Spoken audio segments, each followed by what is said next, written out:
Assalamualaikum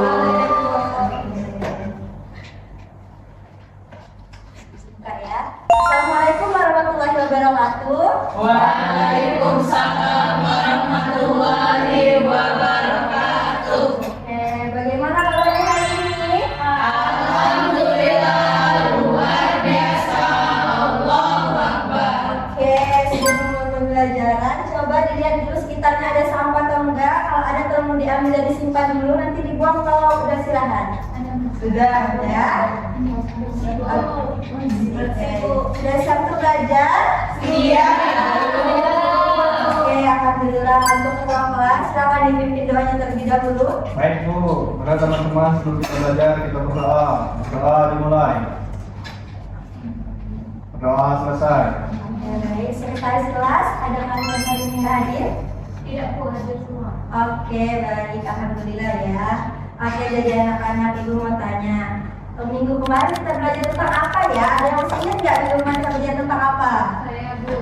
Apa sih? Kita belajar sistem pemerintahan Indonesia Bu. Benar banget ya Nana. Jadi minggu kemarin kita udah mempelajari sistem pemerintahan Indonesia. Dan minggu ini kita akan melanjutkan materi tersebut, yaitu peran lembaga-lembaga negara dalam bidang politik. Nah, sebelum itu ibu mau menampilkan video pengantar pembelajaran yang untuk kalian semua biar kalian nambah semangat belajarnya hari ini.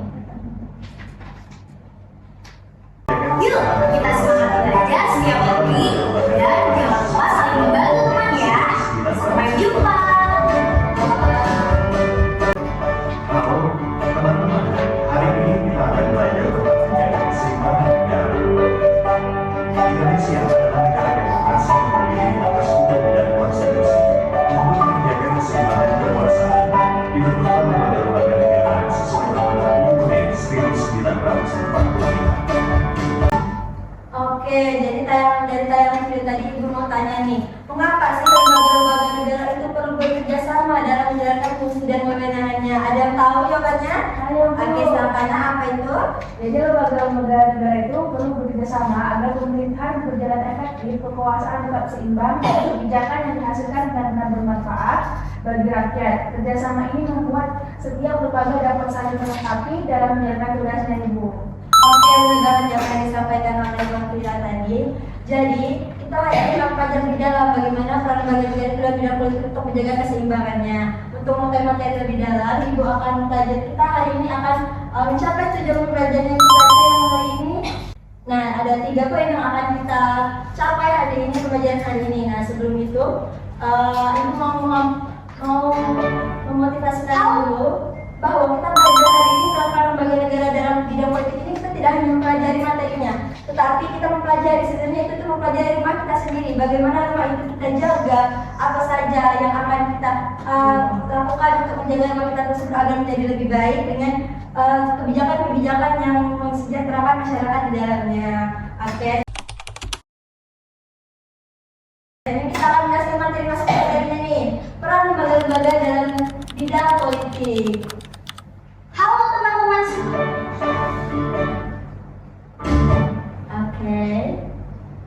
Nah, ini materinya. Nah, apa itu lembaga negara? Jadi, lembaga negara merupakan badan atau organisasi yang dibentuk oleh Undang-Undang 1945 untuk menjalankan fungsi-fungsi pemerintahan dan menjaga keseimbangan kekuasaan. Tujuannya itu untuk memastikan sistem politik berjalan secara demokratis dan adil. Nah, hubungannya itu apa? Saling melengkapi dan saling mengawasi, yaitu checks and balance. Setiap lembaga-lembaga negara itu harus saling melengkapi dan mengawasi kebijakan dan fungsinya sesuai dengan kewenangannya masing-masing.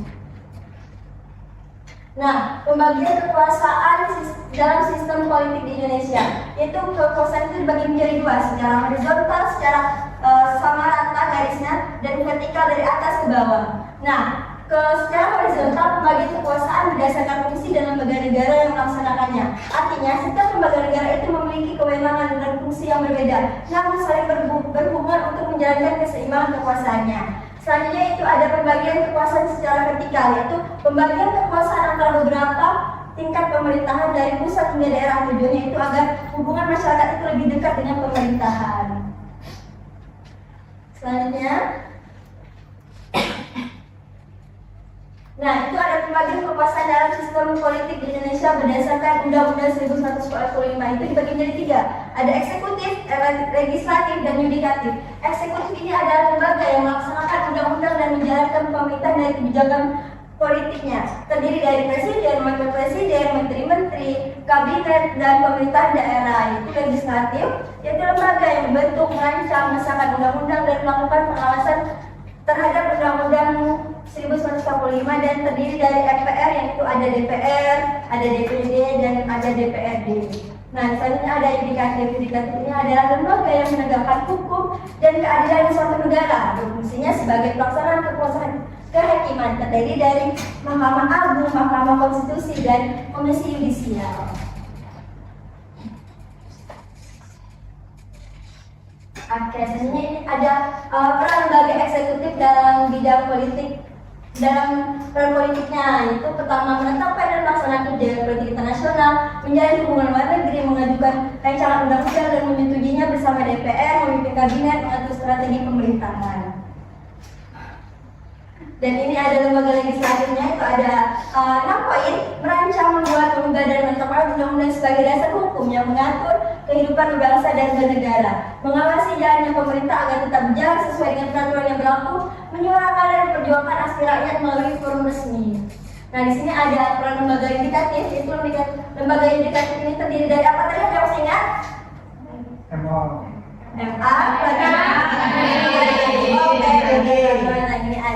Nah, ini ada fungsinya untuk anak-anak semua.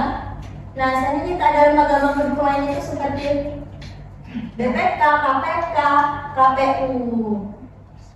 Nah, ini ada keseimbangan kekuasaan. Apa tadi? Checks and Nah, di sini contohnya itu ada presiden yang membuat undang-undang bersama DPR dalam sidang. Kemudian DPR mengawasi kebijakan presiden tersebut, meninjau ulang apakah kebijakan tersebut bisa diterima dan melanjutkan ke tahap untuk persidangan. Selanjutnya itu ada MK, melihat undang-undang atau menguji undang-undang agar tetap sesuai dengan konstitusi.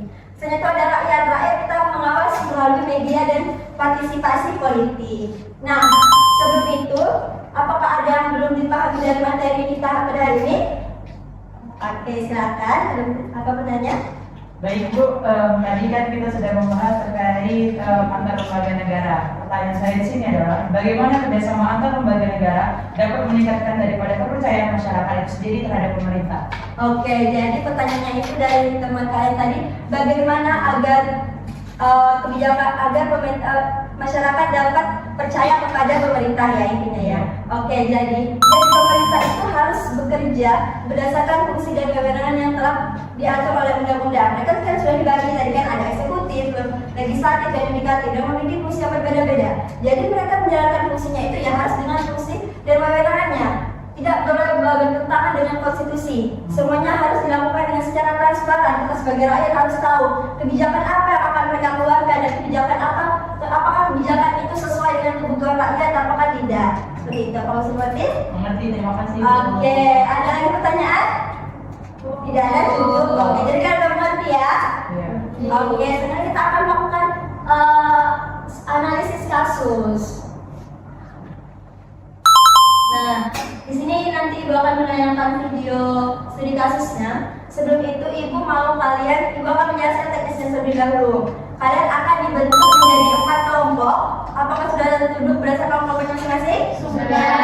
Oke, dan nanti silakan bergabung untuk duduk berdasarkan kelompoknya ya.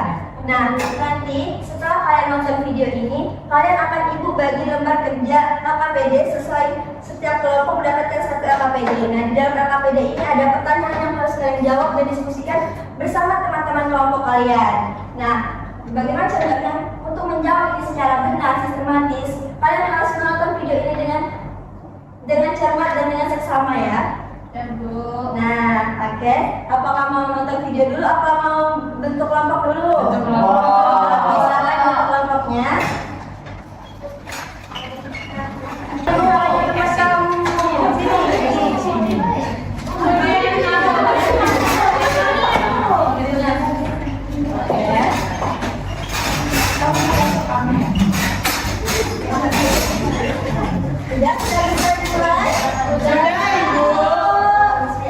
Silakan tempat videonya dengan seksama. Ya Bu.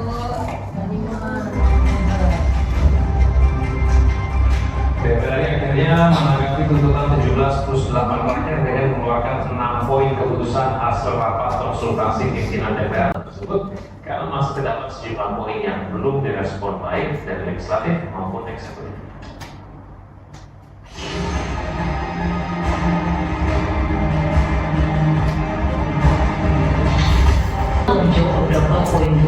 Oke, sudah dipahami sih dari kasus yang ditayangkan tadi?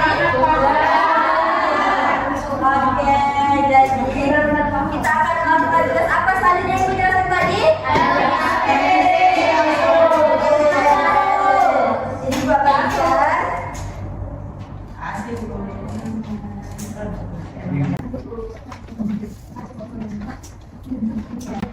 nah, di situ ada petunjuknya. Silakan kalian pahami cara untuk mengerjakan KKPD tersebut. Silakan kalian berdiskusikan berdasarkan teman kelompoknya masing-masing.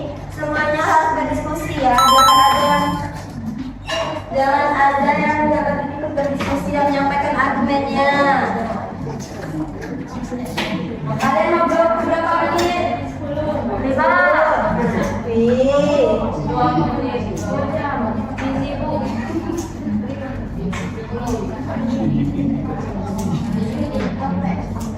Oke, sudah selesai jawabannya? Sudah.